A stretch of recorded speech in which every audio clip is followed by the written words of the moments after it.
नमस्ते everyone.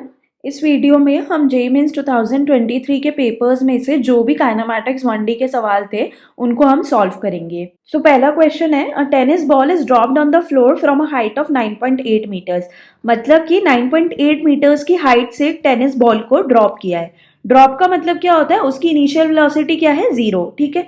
It rebounds to a height of 5 metre. Rebounds का क्या मतलब है कि वो जमीन से टकराती है और फिर वापस उछल के 5 मीटर की हाइट को अटेन करती है। राइट। तो बॉल जब यहाँ पर जमीन से टकराई होगी उसके बाद उसने रिबाउंड किया। राइट। रिबाउंड करने पे उसकी वेलोसिटी कुछ रही होगी v। करेक्ट।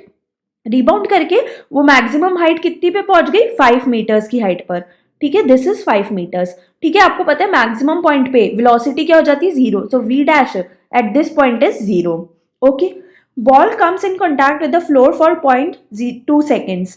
ठीक है, बॉल जो है वो 0.2 सेकेंड्स के लिए जो है वो फ्लोर के साथ कॉन्टैक्ट में रहती है। ठीक है।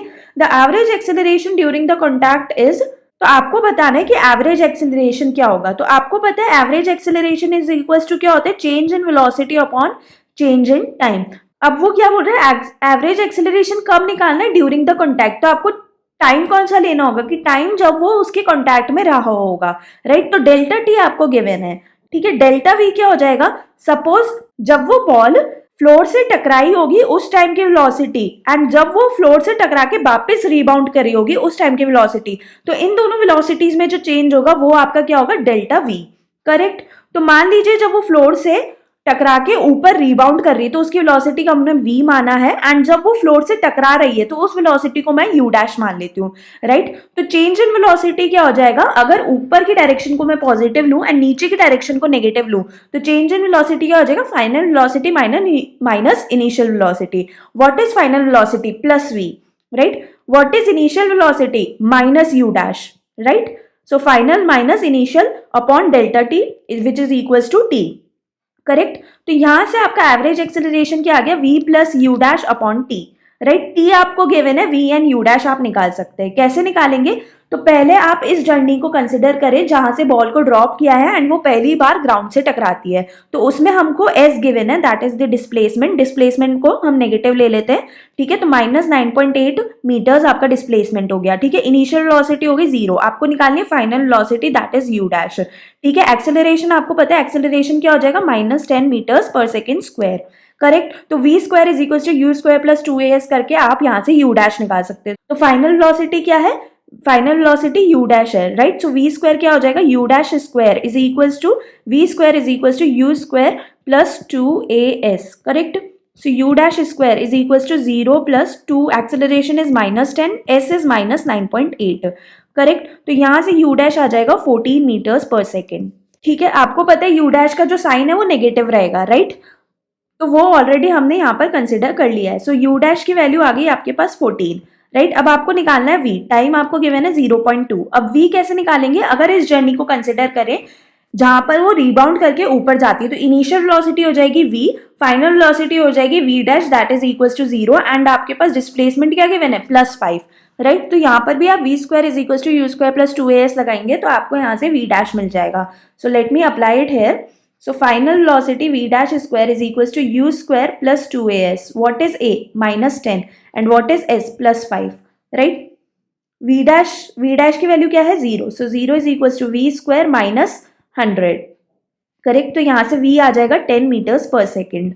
राइट। तो v जो है वो पॉजिटिव में है तो यहाँ पर आप लिख सकते हो 10 प्लस 14 अपॉन 0.2। तो यहाँ से क्या आ जाएगा, 24 upon 0.2, that means 120 meter per second square is your average acceleration. Right? Your answer is this only. Okay, ठीक है। नेक्स्ट क्वेश्चन हमको गिवन है, मैच कॉलम 1 एंड कॉलम 2। ठीक है। आपको कॉलम 1 में क्या गिवन है, xt के ग्राफ गिवन है। ठीक है। x यूजुअली क्या होता है, डिस्प्लेसमेंट, t क्या होता है, टाइम। ठीक है। और आपको कॉलम 2 में क्या गिवन है, vt का ग्राफ। तो vt का मतलब क्या होता है, वेलोसिटी टाइम ग्राफ। ठीक है। तो आपको यहाँ पे मैच करने की, अगर xt का ग्राफ ये है तो इसके पॉसिबल ग्राफ के करस्पॉन्डिंग vt का ग्राफ क्या हो सकता है। राइट। तो यहाँ पर हम देखते हैं, यहाँ पर xt का ग्राफ कैसा है, पैराबोलिक है। राइट। यहाँ पर xt का ग्राफ कैसा है, पैराबोलिक है। और यहाँ पर आपको पता है xt की जो स्लोप है, xt ग्राफ की स्लोप आपको क्या देती है, हमेशा वेलोसिटी देती है। करेक्ट। तो यहाँ पर मैं एक बार वेलोसिटी देखती हूँ, पहले स्लोप कुछ इस तरीके से थी एंड देन स्लोप बढ़ गई, राइट। दैट मीन्स वेलोसिटी जो है वो बढ़ रही है एंड स्लोप कैसी है, पॉजिटिव। तो वेलोसिटी पॉजिटिव है एंड बढ़ रही है, दैट मीन्स क्या है, वेलोसिटी बढ़ रही है। तो ये नहीं हो सकता क्योंकि इसमें वेलोसिटी कांस्टेंट है। ये हो सकता है, it is one of the possible case. ये भी नहीं हो सकता, राइट, क्योंकि वेलोसिटी हमेशा इस केस में पॉजिटिव है। और ये भी नहीं हो सकता क्योंकि इसमें वेलोसिटी नेगेटिव है। तो फर्स्ट के लिए, ए के लिए आपका आंसर क्या हो गया, 2। ए के लिए आपका आंसर क्या हो गया, 2। ओके। तो आप इस ग्राफ में देख सकते हो 0 से लेके टी के बीच में आपकी वेलोसिटी जो है वो हमेशा क्या है, नेगेटिव है। दैट मीन्स आपकी वेलोसिटी 0 से टी के बीच में हमेशा नेगेटिव रहेगी। तो और वो एक ही केस में हो रहा है, that is the fourth one. That means B का जो मैचिंग होगी वो किससे होगी, फोर्थ से होगी, करेक्ट। बी की मैचिंग फोर्थ से हो गई।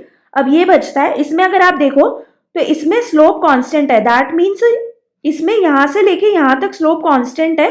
दैट मीन्स वेलोसिटी जो है वो कांस्टेंट है और स्लोप कैसी है, positive. That means first half में, इस टाइम तक फर्स्ट हाफ में वेलोसिटी पॉजिटिव है एंड कांस्टेंट है। और सेकंड हाफ में अगर देखो तो आप स्लोप कैसी दिख रही है आपको, नेगेटिव, ठीक है। सेकंड हाफ में स्लोप नेगेटिव है एंड कांस्टेंट है, राइट। तो आप यहाँ पर देख सकते हो एक ही ऑप्शन है जो इसको सेटिस्फाई कर रहा है, थर्ड वाला, ठीक है। स्टार्टिंग में कुछ टाइम के लिए पॉजिटिव वेलोसिटी है, कांस्टेंट पॉजिटिव वेलोसिटी है एंड कुछ टाइम के लिए नेगेटिव कांस्टेंट वेलोसिटी है, राइट। तो सी की मैचिंग किससे हो जाएगी, आपकी थर्ड से, ठीक है। बचे हुए को आपको सॉल्व करने की जरूरत नहीं है, बट मैं यहाँ पर दिखा रही हूँ, बट इन दी एग्जाम आपको सॉल्व करने की जरूरत नहीं है क्योंकि डी अब एक ही के साथ मैच हो सकता है, दैट इज 1, ठीक है। तो आप यहाँ पर देख सकते हो वेलोसिटी क्या है, कांस्टेंट, बिकॉज स्लोप क्या है, कांस्टेंट एंड पॉजिटिव है, so positive constant is this one. तो डी की मैचिंग हो गई 1 के साथ। ओके, सो यहाँ पर आप देख सकते हो 2 4 3 1, ऐसा कोई आंसर है क्या, 2 4 3 1 द फर्स्ट ऑप्शन।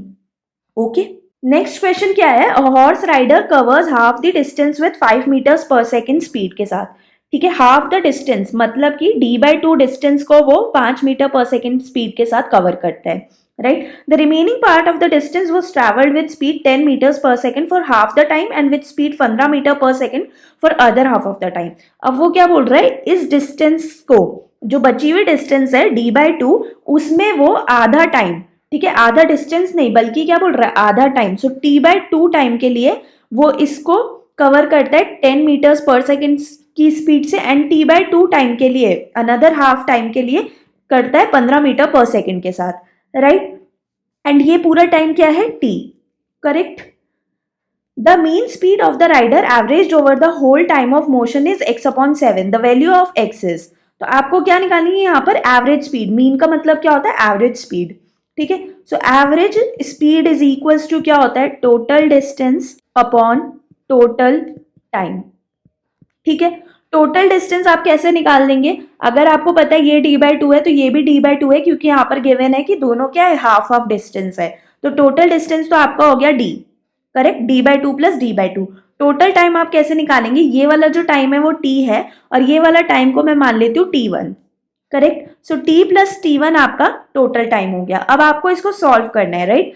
तो यहाँ पर आप देख सकते हो speed is equal to distance upon time. तो ए से बी वाले पार्ट के लिए मैं speed is equal to distance upon time लगाती हूँ। So speed is 5, distance is d/2 and time is t1। तो यहाँ से t1 आ गया which is equal to d/10, correct. Okay, अब यहाँ से मैं t निकालती हूँ। तो t निकालने के लिए मैं क्या करूंगी, आपको पता है d/2 पूरा इसका क्या है, डिस्टेंस है, करेक्ट। अब आप यहाँ पर देख रहे हो जो second half of the motion है, second half of the motion है, इसमें ये जो सी पॉइंट है ये कोई जरूरी नहीं है कि इस डिस्टेंस को हाफ हाफ में डिवाइड करे, करेक्ट, क्योंकि उन्होंने ऐसा नहीं दे रखा है कि डिस्टेंस हाफ है, उन्होंने क्या बोल रखा है कि टाइम आधा आधा है, राइट। तो इस डिस्टेंस को मैं d1 मान लेती हूँ और इस डिस्टेंस को मैं d2 मान लेती हूँ, करेक्ट। और दोनों पार्ट्स में अब मैं speed is equal to distance upon time लगाऊंगी, ठीक है। तो बीसी वाले पार्ट में पहले मैं डिस्टेंस अपॉन टाइम लगाऊंगी। तो speed is equal to distance कितनी है, d1 अपॉन टाइम क्या है, t/2। तो d1 यहां से कितनी आ गई, तो d1 यहां से कितनी आ गई, 5t, करेक्ट। अब ऐसे ही सी से डी वाले पार्ट में मैं speed is equal to distance upon time लगाऊंगी। तो स्पीड 15 मीटर पर सेकेंड है, इज इक्वल टू डिस्टेंस कितना है, d2 अपॉन टाइम कितना है, t/2, ठीक है। तो यहां से d2 की वैल्यू क्या आ गई, 7.5t, right. d1 plus d2 is equal to क्या है, d/2, correct. d1 plus d2 d/2 ही है, ये हाफ डिस्टेंस b से d की, करेक्ट। सो d1 की वैल्यू क्या है, 5t, d2 की वैल्यू क्या है, 7.5t is equal to d/2। That means 12.5t is equal to d upon 2, d upon 2। तो यहां से क्या आ जाएगा, 25t is equal to d, right. तो t की वैल्यू क्या आ गई, d अपॉन 25, करेक्ट। यहाँ पे दोनों वैल्यू सब्सटीट्यूट कर देती हूँ, तो d अपॉन t की वैल्यू क्या है, t की वैल्यू आप देख सकते हो क्या है, d अपॉन 25, करेक्ट। और t1 की वैल्यू क्या है, d अपॉन 10। यहाँ पर आप एलसीएम लोगे तो क्या आ जाएगा, d से d कैंसिल हो गया, 5 ऊपर गया इंटू इन दोनों का एलसीएम भी ऊपर गया विच इज 10, और नीचे क्या बचा 7। तो यहाँ पर आपका आंसर क्या हो गया 50 upon 7, and this is equal to आपको क्या गिवन है x अपॉन 7। तो x की वैल्यू यहाँ से क्या आ गई 50, right. The answer is 50 only. Okay, next question आपको क्या गिवन है, a vehicle travels 4 kilometre with speed 3 kilometre per hour, ठीक है। 4 किलोमीटर जो है वो कितनी स्पीड से चलता है, 3 किलोमीटर पर आवर की स्पीड से, राइट, ए से बी। उसके बाद another 4 kilometre with speed 5 kilometre per hour. Another 4 kilometre कितनी स्पीड के साथ चलता है, 5 किलोमीटर पर आवर। आपको निकालनी है एवरेज स्पीड। तो average speed is equals to क्या होती है, again total distance upon total time. Total distance आपको दिख रही है 8, टोटल टाइम क्या हो जाएगा, ये टाइम ए से बी वाले का टाइम और बी से सी वाले टाइम का दोनों को प्लस करके, तो T1 upon T1 plus T2, correct. So 8 upon T1 क्या हो जाएगा, तो ए से बी वाले पार्ट में अगर मैं speed is equal to distance upon time लगाऊं तो स्पीड 3 है, डिस्टेंस 4 है, और T1, so T1 is equal to 4 upon 3। ऐसे ही बी से सी वाले पार्ट में speed is equal to distance upon time लगाऊं तो स्पीड 5 है, डिस्टेंस 4 है, टाइम T2 है। तो T2 क्या आ जाएगा अपना 4 अपॉन 5। दोनों वैल्यूज यहाँ सब्सटीट्यूट करेंगे, सो what will you gate, 4 common लिया, 1 अपॉन 3 प्लस 1 अपॉन 5। एलसीएम लेंगे, so what will you get, 2 into 15 upon 8, right. So 2 4, correct. 15 upon 4 की वैल्यू क्या होती है 3.75 किलोमीटर्स पर hour, correct. So your answer is 4th। Okay, a body is moving with constant speed in a circle of radius 10 metres. एक body है जो circle में constant speed के साथ घूम रही है, ठीक है। तो कांस्टेंट स्पीड को मैं v मान लेती हूँ, ठीक है। तो वो v स्पीड के साथ घूम रही है। अगर आप यहाँ पर नोट करो तो यहाँ पर उसने कांस्टेंट स्पीड का नाम लिया है, वेलोसिटी नहीं लिया है। क्यों नहीं लिया है, क्योंकि आपको पता है वेलोसिटी में डायरेक्शन भी मैटर करती है, एंड अगर वो सर्कल में घूम रहा है तो डायरेक्शन क्या हो रही है, बार बार चेंज हो रही है, राइट। पहले डायरेक्शन इधर थी, फिर इधर थी, फिर इधर थी, राइट। तो इसलिए कभी भी कोई चीज सर्कल में घूम रही है तो हम उसकी कांस्टेंट वेलोसिटी नहीं बोल सकते, हम क्या बोलेंगे, constant speed. Okay, in a circle of radius 10 metres, radius कितना गिवन है 10 metres. The body completes one revolution in 4 seconds. Time is equals to 4 seconds to complete one revolution. One revolution, ठीक है। वन रेवोल्यूशन में distance क्या हो जाती है, one revolution में डिस्टेंस इज इक्वल्स टू क्या हो जाएगी 2 pi r, that is equals to your perimeter of the circle, ठीक है। At the end of the third second the displacement of body, ठीक है।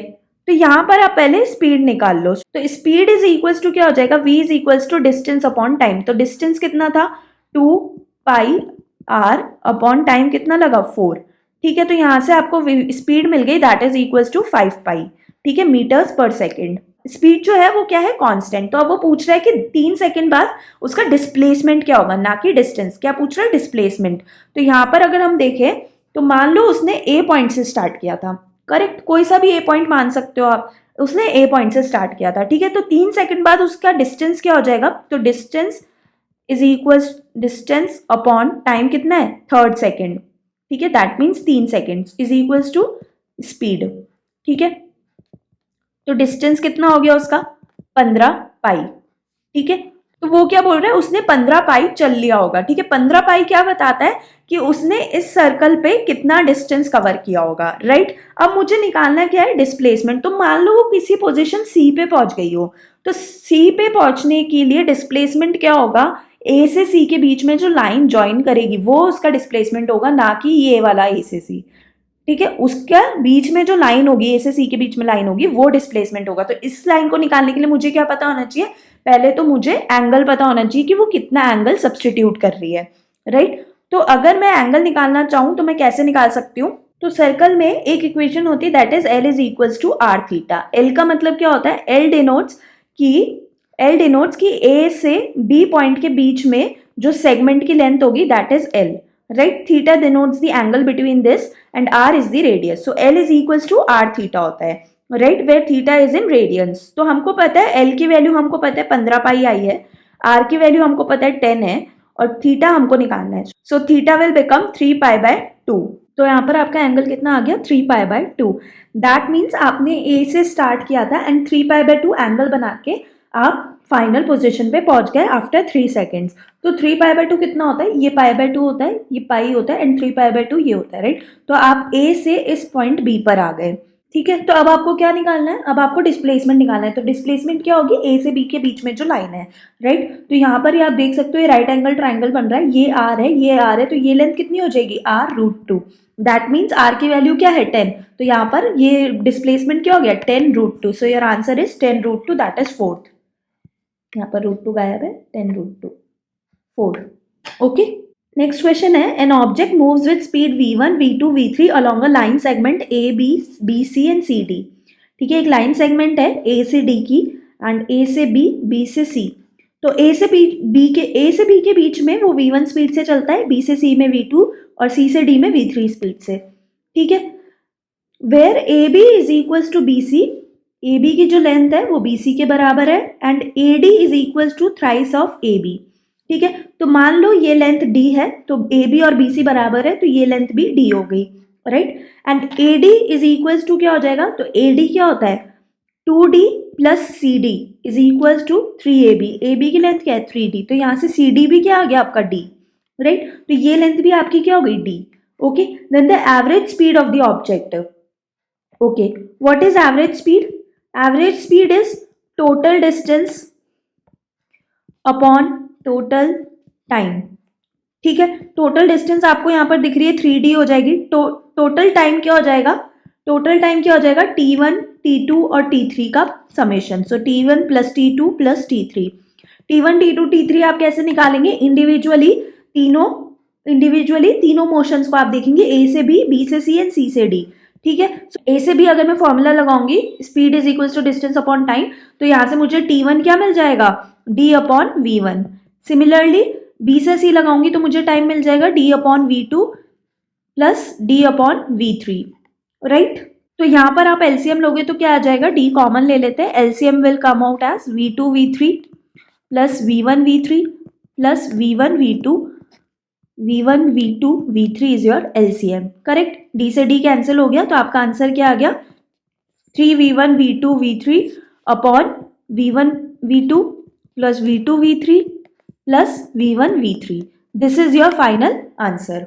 ओके, नेक्स्ट क्वेश्चन क्या है, for a train engine moving with a speed of 20 meters पर second. एक train engine है जो 20 मीटर्स पर सेकेंड की स्पीड से चल रही है. ठीक है, the driver must apply brakes at a distance of 500 meters before the station for the train to come to rest at the station. क्या वो बोल रहा है, वो ये बोल रहा है कि स्टेशन से, ये आपका स्टेशन है, तो वो ये बोल रहा है कि स्टेशन से 500 मीटर की दूरी पर ही ट्रेन को ब्रेक लगा देना चाहिए ताकि स्टेशन तक आते आते उसकी स्पीड क्या हो जाए 0 हो जाए. ठीक है, तो यहाँ पर उसकी स्पीड क्या हो जाएगी 0 मीटर्स पर सेकेंड. ठीक है, अगर वो इसी पॉइंट पे ब्रेक लगा देती है तो. ठीक है, अब वो क्या बोल रहा है, if the brakes were applied at half of this distance the train engine would cross the station with speed √x meters पर सेकेंड. तो ये बोल रहा है कि जो वो ड्राइवर है वो ए पॉइंट पे ब्रेक ना लगा के बी पॉइंट पे ब्रेक लगाता है, और वो बी पॉइंट क्या है 250 मीटर दूरी पर. ठीक है, हाफ ऑफ द डिस्टेंस, तो इस डिस्टेंस के 250 मीटर दूरी पर, इस डिस्टेंस के आधे पर वो जाके ब्रेक लगाता है. ठीक है, तो यहाँ से स्टेशन से उसके डिस्टेंस क्या हो जाएगी 250 मीटर्स. ठीक है, तो वो अब ब्रेक जो लगाता है वो बी पॉइंट से लगाता है. इस टाइम पे इसकी वेलोसिटी 20 मीटर्स पर सेकेंड ही होगी, राइट. एंड यहाँ पर वो बोल रहा है कि जब वो स्टेशन को क्रॉस करेगा would cross the station with speed √x meters पर सेकेंड. ठीक है, तो जब वो स्टेशन को क्रॉस करेगा तो उसकी स्पीड होगी √x मीटर्स. तो वो क्या बोल रहा है, find the value of x. Okay, अब आपको क्या दिया गया है, assuming same retardation is produced by brakes. उसके कहने का ये मतलब है कि अगर वो 500 मीटर दूरी पर भी ब्रेक लगाता या 250 मीटर दूरी पर भी ब्रेक लगाता, दोनों केस में रिटार्डेशन सेम होगा. रिटार्डेशन का मतलब क्या होता है, वेलोसिटी के अगेंस्ट ब्रेक लगाना. ठीक है, वेलोसिटी के अगेंस्ट एक्सेलरेशन करना is known as retardation. Correct. तो यहाँ पर आपको पता है स्पीड धीरे धीरे कम हो रही है, तो एक्सेलरेशन जो होगा वो वेलोसिटी के अगेंस्ट ही होगा। तो पहले केस से मैं एक्सेलरेशन निकाल लेती हूँ। तो पहले केस से अगर मैं एक्सेलरेशन निकालूंगी तो final velocity 0, initial velocity 20 and displacement is 500। तो मैं फॉर्मूला लगा सकती हूँ v² is equal to u² plus 2as। Correct. Final velocity कितनी है 0, इनिशियल वेलोसिटी कितनी है 20, इसका होल स्क्वायर प्लस 2। एक्सेलरेशन को मैं अभी a रहने देती हूँ, it will come out to be negative. Okay, क्योंकि राइट डायरेक्शन को पॉजिटिव लिया है तो लेफ्ट डायरेक्शन क्या आ जाएगी नेगेटिव। ठीक है। डिस्प्लेसमेंट कितना है प्लस 500। ओके, तो यहां से आपको ए की वैल्यू क्या मिल जाएगी -2/5 मीटर पर सेकेंड स्क्वायर। अब सेम रिटार्डेशन है सेकेंड केस में भी। तो सेकेंड वाले केस में भी मैं सेम इक्वेशन लगाती हूँ, v² is equal to u² plus 2as। v क्या है √x का whole square is equal to u², u क्या है 20 प्लस 2, a की वैल्यू क्या है -2/5। ठीक है। s की वैल्यू क्या है 250। ठीक है। तो यहां पर आप देख सकते हो x इज इक्वल टू क्या आ जाएगा 400 minus 200। So x is equal to 200, right. तो आपका आंसर क्या हो गया 200। ओके, ये हमने सॉल्व किए सेशन 1 के काइनेमैटिक्स पे बेस्ड जितने भी क्वेश्चंस जेईई मेंस 2023 में पूछे गए थे। इन अपकमिंग वीडियोस हम सेशन 2 जेईई मेंस 2023 में जितने भी क्वेश्चंस पूछे गए थे बेस्ड ऑन काइनेमैटिक्स उनको डिस्कस करेंगे। ओके।